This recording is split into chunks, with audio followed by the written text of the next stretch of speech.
तैमूर तालपुर साहब, ये मरकज में 199 वोट अयाज सादिक को मिले 7 जमातों के मिलाकर, और उधर 91 वोट आमिर डोगर साहब कह रहे हैं कि मेरे अकेले जमात के हैं, और अगर ये फॉर्म 45 के मुताबिक नतीजे आते तो ये उनके वोट फिर 225 होते। क्या लग रहा है जो उनका दावा है, जो उनका क्लेम है, कितना दम है इसमें? इसमें कोई दम नहीं है। हकीकत ये है कि जो नंबर उनके पास हैं वो नंबर उनके हैं, उनके हकीकी नंबर हैं। ये ख्वाब देखना कि ऐसे नहीं होता तो वैसे होता और वैसे नहीं होता तो वैसे होता, मेरे ख्याल से अब उससे आगे बढ़ के हमें जाना चाहिए।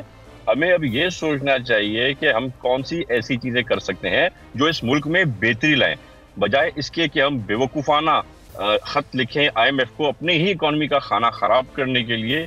तो थोड़ी हमें अब शर्म हया आनी चाहिए, थोड़ा हम मुल्क को प्रायोरिटाइज करना चाहिए। इलेक्शन हो चुके हैं, रिजल्ट आपके सामने है।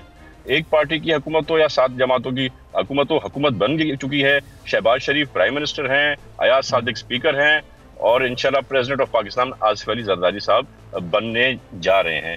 तो मैं समझता हूँ अब इससे हमें आगे जाना पड़ेगा, और कम से कम जो तरीक़ेकार होता है, एक हाउस का तकद्दुस होता है, एक हाउस के कोई मॉरल्स एथिक्स होते हैं, कुछ एटिकेट्स होते हैं, जो पिछली बार PTI ने पूरा तबाह बर्बाद कर दिए थे। चाहे नेशनल असेंबली हो, जो वहाँ पे उन्होंने हरकतें की थी, और खसूसन जो सिंध असेंबली हो, कभी बाजे लेके आते थे, कभी सीटी लेके आते थे, कभी चारपाई को जनाजा बन के अंदर ले आते थे। तो ये सब चीज़ों पे हमें सख्ती से एक्शन लेना चाहिए, और असेंबली को असेंबली करके चलाना पड़ेगा।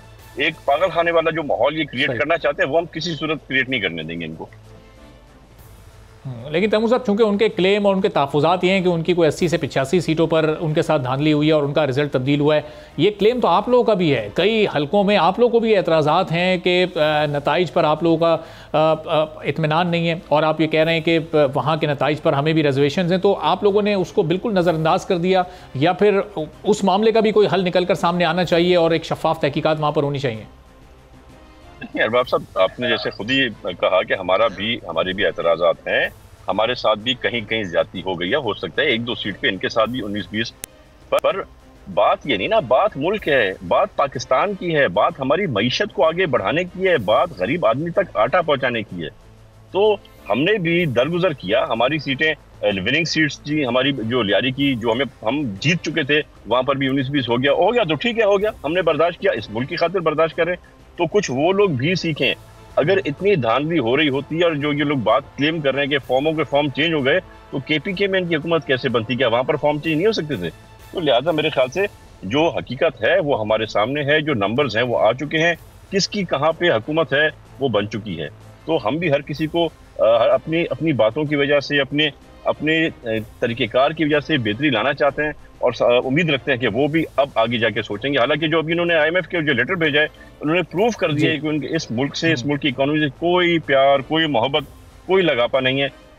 इसलिए होप रखना तो नहीं चाहिए, पर फिर भी हम समझते हैं अभी भी अल्लाह इनको कुछ होश के नाखून दे दे तो शायद कुछ बेहतरी आए। सब्सक्राइब करें और बेल दबाएं ताकि कोई खबर रह न जाए।